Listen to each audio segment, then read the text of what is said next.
Boa noite de novo, voltamos aqui às Mil Maravilhas Online.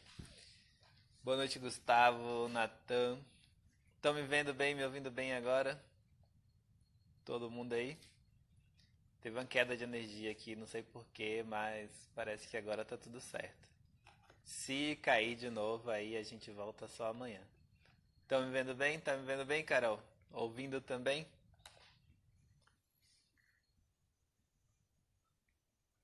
Pronto.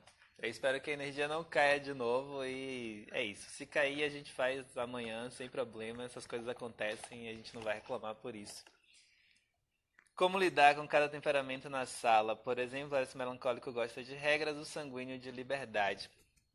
Então, como eu estava falando antes de cair, não sei se vocês chegaram a escutar alguma coisa, mas eu acho que quando a criança, principalmente quando a criança é muito pequena, isso fica muito evidente, né? O colérico é bem colérico, o sanguíneo é bem sanguíneo, o fleumático é bem fleumático. E não tem muito para onde correr disso aí. Essas características elas surgem mesmo na pessoa e ela é meio que a estrutura básica da pessoa. Então não tem como fugir do temperamento nessas circunstâncias. Mas a primeira coisa que o professor tem que fazer é conhecer seus alunos, né? Aquilo que eu falei na primeira live. Falei, ó, você tem que conhecer seu aluno. Você passa um ano ou um semestre com alguém e não se interessa em saber nem o nome da pessoa, você é um sacana. Porque você quer que a pessoa saiba um monte de coisa e nem o nome que você precisa chamá-la você consegue memorizar. Puta que pariu, né? Mas você vai tentar também. Eu falei, ó, eu escrevo durante as chamadas características da pessoa. Eu não faço chamada sempre porque eu acho um saco. Mas nos primeiros dias de aula eu faço chamada e coloco lá algumas características que eu enxergo na pessoa. Isso me ajuda a identificar. E às vezes eu consigo identificar o temperamento do sujeito. O que acontece principalmente com criança pequena, a gente tem criança pequena, geralmente você tem que colocar o colérico e o sanguíneo em destaque. Porque eles gostam disso, eles gostam de se destacar, eles gostam de chamar atenção. Eu não sei se vocês veem sempre as histórias do Dr. Ítalo quando ele está com os filhos, mas se vocês prestarem atenção, o Antônio é o filho sanguíneo deles. O Ítalo está sempre perguntando, e aí, Antônio, o que você achou disso? E aí, o que aconteceu com seus irmãos? Ele está sempre dialogando com o Antônio, porque ele sabe que o Antônio vai falar mesmo. E ele é um cara que manja da parada, ele sabe como que é esse negócio de temperamento. Ó, o moleque vai falar, vai se intrometer, vai estar o tempo inteiro ali querendo estar em evidência. Eu tenho que colocar ele em evidência antes que ele fique procurando o meio de ficar em destaque. Então acho que o professor tem que se ligar nisso para conseguir fazer isso. E com os outros, eu acho que melancólico é mais de boa, até porque melancólico, segundo Aristóteles, segundo Luiz Giussani, tem uma tendência intelectual mais arraigada. Claro que isso nem sempre se destaca, ou nem sempre acontece. Mas às vezes você tem que chamar a atenção para a ação, né? Principalmente com o fleumático. Porém, isso acontece mais em geral com criança pequena. Com adulto, você espera que essas tendências do temperamento não apareçam mais tanto. Aqui em casa eu tenho um sanguíneo também que, se a minha esposa não pedir o tempo inteiro, não ficar ali exigindo que ele vá até o fim, ele não vai. E na escola é a mesma coisa. Primeiro você coloca em destaque, depois você exige que ele vá até o fim.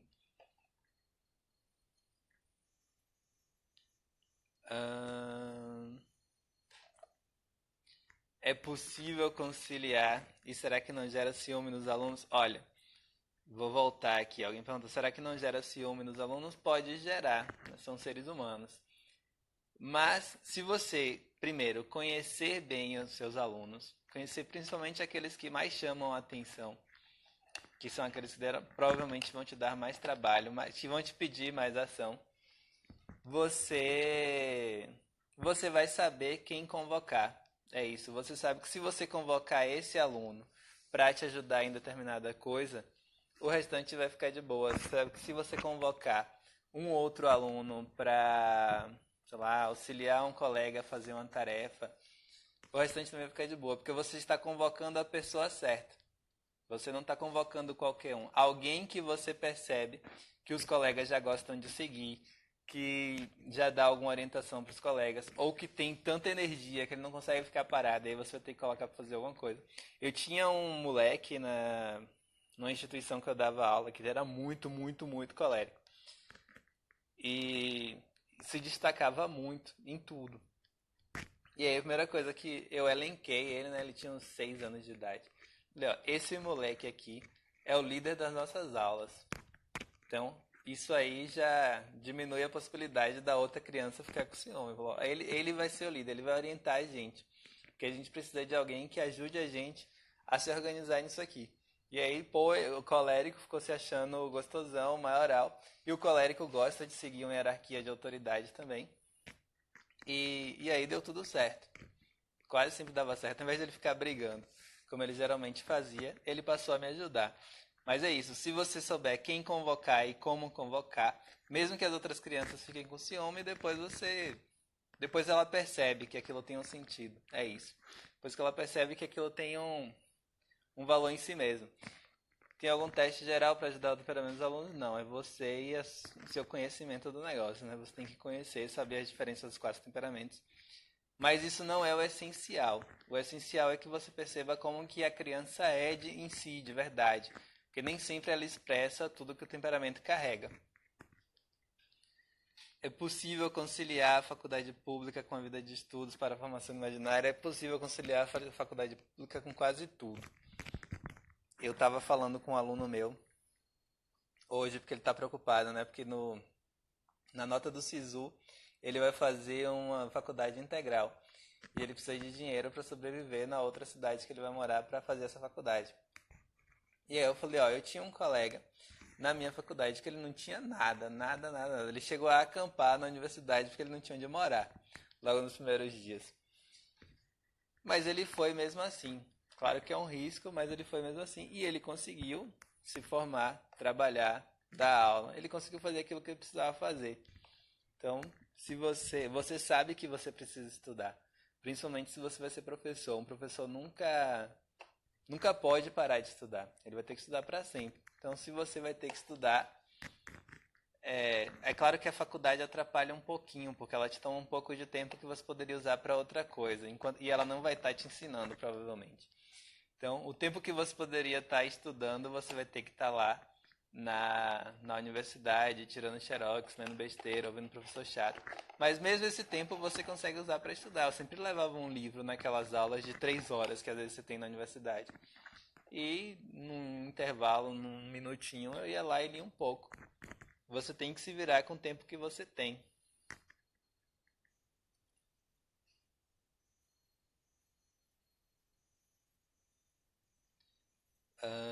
Deixa eu ver aqui outra, mais interessante. Essa daqui só pra gente ficar feliz, a jornada foi incrível, muito obrigado, obrigado eu.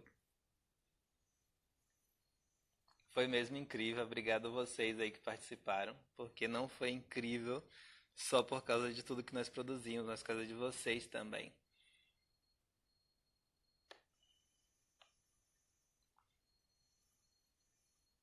Aqui esta pergunta é massa. Como agir quando os alunos não param de falar? O professor de personalidade faz. Você tem duas coisas aí, né? Primeiro você manda todo mundo, cala a boca, desgraça, para de falar que eu tô falando aqui, porra. Ou você dá aquela de professor mais bruto, isso também funciona. Não precisa xingar igual eu tô xingando aqui. Mas pode falar, ó, cala a boca aí todo mundo, porque agora eu vou dar aula.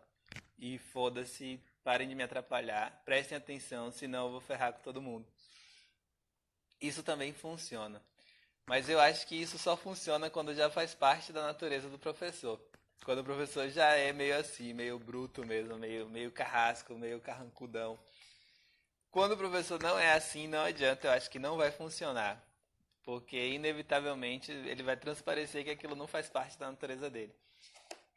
O que eu faço com os meus alunos que são adultos ou adolescentes, que isso não funciona com criança, eu falo o seguinte, ó, eu tento mostrar para eles que existe uma liberdade dentro de todo mundo. Todo mundo ali é livre. E eu falo, ó, eu sou livre, você é livre. O que acontece quando todo mundo é livre é que as nossas liberdades se chocam por interesses contrários. Você quer conversar, eu quero dar aula, seu colega quer prestar atenção no que eu estou falando. o que tem que nascer em você aí, já que você não é mais criança, não é mais uma criança que não consegue se controlar para fazer as coisas, você já consegue se controlar, é perceber que a sua liberdade pode atrapalhar o outro e saber usar a sua liberdade. É isso que eu falo sempre com todos os meus alunos. Vocês têm que aprender a usar a liberdade, principalmente se esses alunos já forem adultos.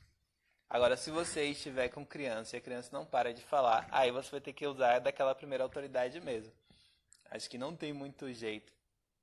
Ou você está sempre enfiando atividades na cara da criança para ela estar sempre concentrada em outra coisa, só que isso não funciona em uma turma muito grande. Se você tiver 30, 40 crianças numa turma, não vai funcionar, porque um monte de criança junto, é claro que ela vai querer falar.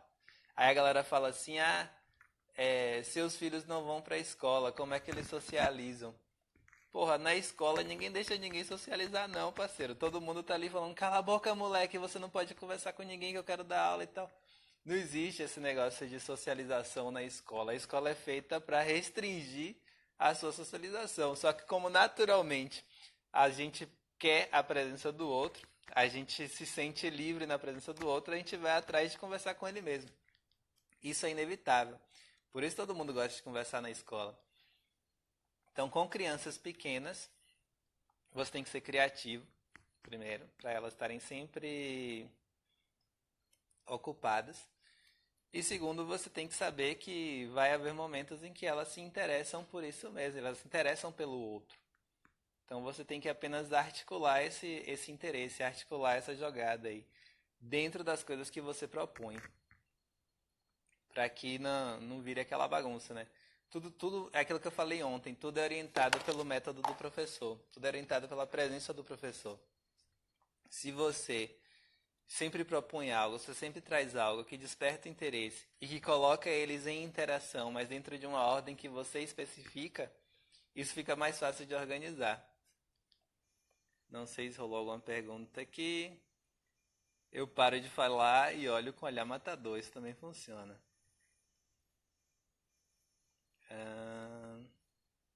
Deixa eu ver se tem alguma pergunta baseada nessa pergunta e aí a gente continua. Acho que não, a Bárbara é uma miserável, ela adora fazer olhar matador para os alunos calarem a boca e ainda usa os coléricos para controlar os outros alunos. Como ganhar a amizade do aluno e não perder o controle?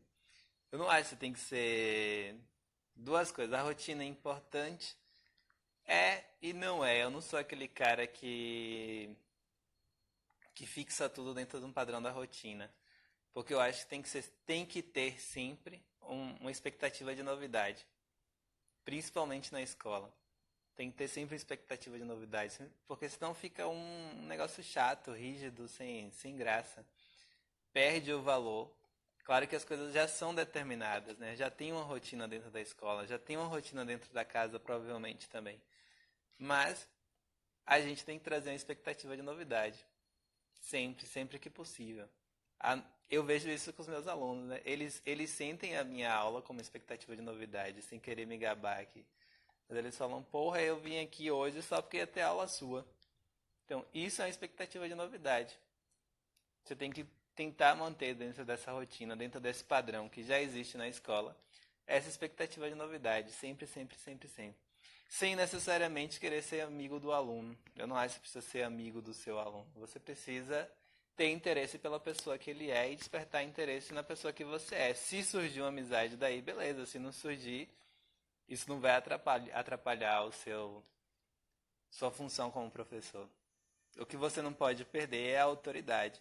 Existem momentos em que a autoridade exige uma amizade, que é uma coisa que eu gostaria de falar com vocês, mas não dá para falar aqui agora. E existem momentos em que a autoridade exige um distanciamento.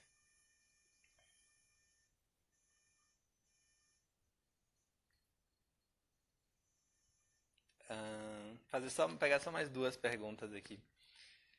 Como tornar possível aprender física quando os alunos não dominam o básico de português e matemática? Então, não dá, né? Não dá. Eu comecei a dar aula como professor de física. Eu estudava num cursinho E aí eu ajudava meus colegas a estudar para física, porque era a matéria que eles tinham mais dificuldade. E aí o professor, que era o dono do cursinho também, falou, pô, você ajuda tanto seus colegas, você não quer ser monitor de física aqui? Aí eu aceitei e comecei a dar aula lá. A maior dificuldade em física mesmo é que a galera não sabe interpretar. A dificuldade maior é mais português do que matemática. E depois eles não sabem a matemática básica. E é entra aquilo que eu falei na segunda live, né? A interdisciplinaridade é você. Não é um esquema, não é um projeto. É você que tem que saber articular todas essas coisas. Então, com os meus alunos, quando eu ensinava física, eu não ensino mais, eu eu retornava ao básico mesmo, sabendo que nem todo mundo ia entender, né? Eu buscava que a maioria conseguisse aprender aquilo que eu estava falando. Então eu ajudava a usar, saber interpretar a questão, a lei de verdade, a lei corretamente. Voltava no início, ensinava, se necessário, as 4 operações. Geralmente eles têm muita dificuldade com cálculos de divisão, então voltava lá, fazia os cálculos de divisão com ele, até aquilo entrar na cabeça.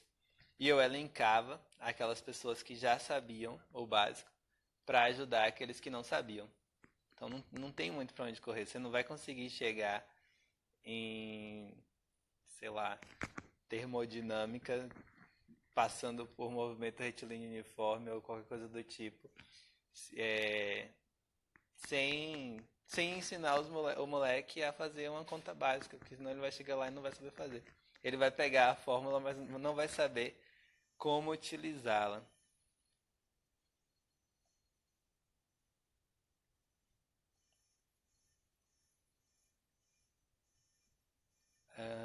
Como acessar o material do curso, só fiquei sabendo depois, não vai dar. Você perdeu, infelizmente. Aguarda o próximo se tiver. E quais livros podem ajudar na jornada do professor? Então, eu quero passar uma bibliografia para vocês, para quem está lá no grupo do Telegram. Mas para adiantar aqui alguma coisa, todo professor tem que saber o básico da história da educação. Pelo menos isso. Isso é o básico, isso é o princípio. Então tem o livro do Henri Marrou, que é História da Educação na Antiguidade. Esse é o primeiro livro que eu recomendo. Depois o Paideia do Jaeger, que são 2 livros sobre educação clássica, educação na antiguidade, né, dos gregos. O Paideia vai falar só sobre os gregos, mas o Henri Marrou, ele vai traçar ali uma linha desde os gregos até o declínio da civilização romana. É um livro maravilhoso, maravilhoso. Todo professor tem que ler isso aí. História da Educação na Antiguidade, do Henri Marrou. A Isa tá falando aqui, deixa eu ver. Eu procuro trabalhar o conteúdo dentro da realidade do aluno para ganhar a atenção do mesmo. Isso é positivo? Aí a Isa falou, educar com sentido é assim. O Mel que dava aula de sociologia com letra de música falou, sim, é isso mesmo, você tem que usar aquilo que o aluno já reconhece. Tem gente que quer chegar numa sala de aula, num moleque só ouve funk. Eu vou colocar uma música clássica e ele vai assistir minha aula ouvindo música clássica. Porra, isso não vai funcionar, cara. Você tem que pegar aquilo que já faz parte da realidade do moleque. Eu dava aula de sociologia usando música do Parangolé. E pior, eu falava das experiências elementares que eu falei com vocês no caderno de, de ativação de ontem, se eu não me engano. Daquelas exigências do coração, de verdade, de beleza, de bondade, com a música do Parangolé. Que é uma música que eles falam assim, cada cabeça é cada mundo, cada cabeça tem um mundo, cada cabeça é cada um negócio assim. E eu chamava atenção, será que é isso mesmo? E aí a gente falava dessas exigências elementares, desse desejo que todo coração tem. Eu li Otelo, de Shakespeare, com os meus alunos, porque eu ouvi eles escutando uma música chamada História Real, de um cara chamado MC Martinho. Quando eu ouvi eles escutando aquela música, eu falei, porra, isso é Otelo. Era um cara do tráfico, que tinha um amigo X9, que ficava botando caô no ouvido dele. E aí ele foi lá e matou a mulher. matou a namorada, a mulher que ele amava, por causa dessa traição ardilosa do amigo, que ficava lá igual o demônio, falando no ouvido dele. E eu falei, pô galera, isso aqui que vocês estão escutando é um livro que eu adoro, bora ler junto, bora. E eles conseguiram ler. Eles leram Otelo comigo, tomando como ponto de partida essa música, que é um funkzinho meio bobo. Mas é isso, eu tava falando aqui. História da Educação da Antiguidade, do Henri Marrou, Paideia do Jaeger. História da Educação na Idade Média, do Rui Afonso Costa Nunes. História da Pedagogia, do Riboulet, que é muito difícil de achar. Tinha lá na estante virtual, mas eu não sei se vocês acham mais, mas vale a pena insistir lá na Kirion, porque eles lançaram um livro do Riboulet que estava há muito tempo esgotado, que é aquele Conselho sobre o Trabalho Intelectual. E talvez se vocês insistirem para eles lançarem a História da Pedagogia, eles se interessam e lançam. Então é isso, o primeiro ponto é esse, você tem que saber como que as pessoas ensinavam antes de você começar a ensinar.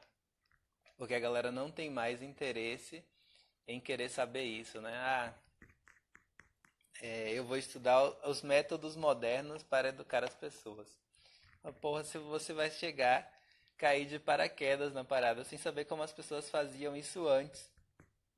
Isso não faz sentido. Você tem que saber, desde o comecinho, o que as pessoas fizeram para educar os outros? Tem que confiar no teste do tempo, aquilo que sempre funcionou, e tentar aplicar a sua realidade. Então, você tem que saber como que as pessoas educavam. Você tem que ler os livros de história da educação. E eu recomendo esses aí. Depois você tem que saber um pouco de antropologia filosófica, né? Aquilo que existe na humanidade, com todos os seres humanos que não muda. Então eu recomendo um livro que você acha na internet que o autor preferiu não assinar, que é um livro chamado Educação Segundo a Filosofia Perene, que você acha num site chamado cristianismo.org.br, e O Tema do Homem, do Julián Marias. Acho que isso aí é um bom início. E aí, depois que você fizer isso, depois que você fizer esse percurso, você vai lá e vê as teorias modernas. Vai lá e lê Piaget, Vygotsky, quem mais seja. E o Educar é um risco do Gigi Sani também, que também é muito difícil de encontrar. Mas minhas recomendações são essas. São essas aí.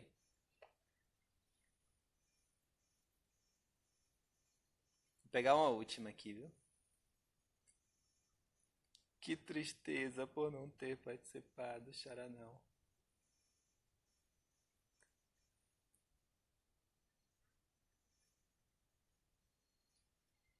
Filha fleumática, 8 anos, muita resistência com alguém ensinando, tudo fala que já sabe, faz do seu jeito, como ajudar. Com os fleumáticos eu gosto de fazer o seguinte, eu gosto de já deixar claro aonde ele vai chegar. Se você fizer isso aqui, o que você quer ser quando crescer? Ela tem 8 anos de idade. Eu quero ser blogueirinha de cabelo cacheado, eu quero ser jogadora de futebol. Aí você vai mostrar o passo a passo de como se conquista aquilo. E você vai meter a educação no meio. O fleumático não consegue ver, né, o fim da coisa, porque bate aquela preguiça, bate aquela moleza, aquele cansaço e tal. Fala, não, é melhor ficar aqui do que fazer tudo isso para chegar em algum lugar. Mas quando você mostra, já tem um objetivo aqui, já existe um fim. Se você fizer o percurso, ele vai se interessar mais pelo percurso se você deixar claro a que fim você vai chegar.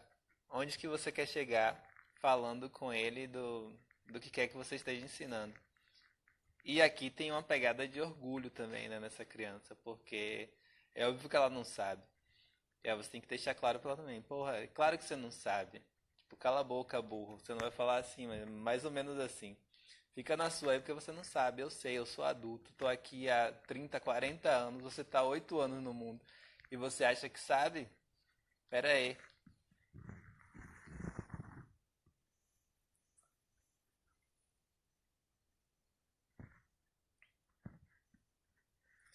Qual é o tipo de aluno que interfere e direciona uma aula? O que interfere é o bagunceiro, o que direciona é o atencioso, né? O que gosta de ajudar. Não tem Eu poderia misturar temperamentos aqui, mas o que interfere é o que bagunça. O que interfere negativamente, né? O que interfere positivamente é aquele que sabe auxiliar. E aí eu volto para aquilo que eu falei na primeira pergunta. Você tem que saber reconhecer os seus alunos, que se você não sabe como a pessoa é, você não vai saber como guiá-la para se ordenar. E aí a gente volta também para aquele mesmo princípio que eu estava falando ontem. Não tem como não educar uma pessoa porque essas coisas acontecem, mesmo na sala de aula. Claro que o professor é o menor dos educadores. Ele não é tão educador quanto o pai, quanto a mãe. Mas ele também é um educador. Porque se tem um moleque que desordena as coisas, ele vai ter que dar uma ordem e isso também é educar.